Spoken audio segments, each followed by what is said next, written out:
దీనికి మన నియోజకవర్గంలో కూడా ఈ మధ్య ఒకప్పుడు అందరూ మంచి వాళ్ళు ఉండేవాళ్ళు, కానీ అక్కడక్కడ ఒకరిద్దరు తయారయ్యారు. ఇప్పుడు పుల్లలు పెట్టేవాళ్ళు తయారయ్యారు.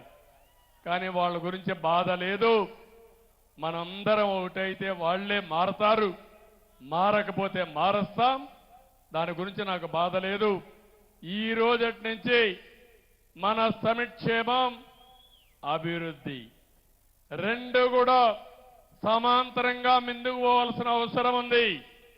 ప్రతి ఒక్క కుటుంబం అర్థం చేసుకోవాలి. నేను చెప్పింది ఎన్నోసార్లు చూశాను. ఎంతమంది ఎన్ని చెప్పినా కడాన మీలో ఉండే మంచితనం చూసి నా విషయం వచ్చినప్పుడు ఎవ్వరి మాట వినకుండా నేను చెప్పిన మాట విని నాతో ఫాలో అవుతున్నారు. అది నా జీవితంలో ఎప్పుడూ మరిచిపోలేను. అందుకే ఈరోజు మీ అందరి ముందర చెప్పాను, రేపటి నుంచే నేను చెప్పిన ప్రతి ఒక్క విషయం కార్యరూపం దాలుస్తుంది. దాన్ని ఉపయోగించుకునే బాధ్యత మీది. ఇంకొక విషయం కూడా చెప్తున్నా, అందరికీ సమానమైన అవకాశాలు వస్తాయి. భగవంతుడు ఒక అవకాశం ఇస్తాడు. ఆ అవకాశాన్ని అందిపుచ్చుకుంటే మీరు ఇంకొక స్టెప్ ముందుకు పోయే పరిస్థితి వస్తుంది.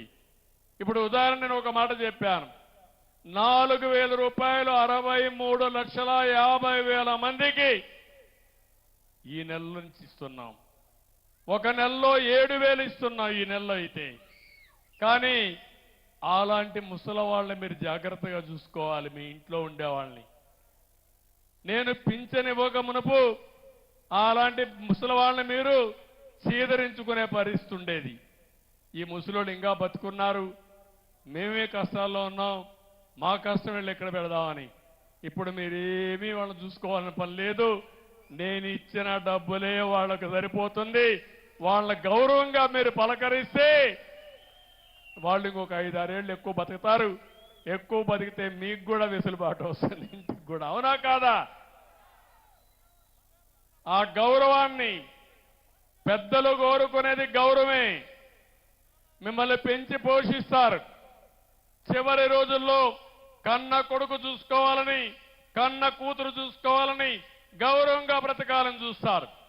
ఆర్థిక ఇబ్బందుల వల్ల కొంతమంది చూసుకోలేకపోతే ఆ బాధ్యత ఈరోజు నేను ఎన్నోసార్లు చెప్పాను, మీ ఇంటికి పెద్ద కొడుకుగా ఉంటా, మిమ్మల్ని ఆదుకుంటానని చెప్పి నా బాధ్యత నేను నెరవేర్చానని చెప్పి నేను మీకు తెలియజేస్తున్నా. ఈరోజు వాళ్ళను కూడా బాగా చూసుకొని నేను ఇంకోటి కూడా చెప్తున్నాను, అనేక కార్యక్రమాల ద్వారా మన సూపర్ 6 ఉన్నాయి, ఒక్కొక్కటి అమలు చేస్తాం. మేము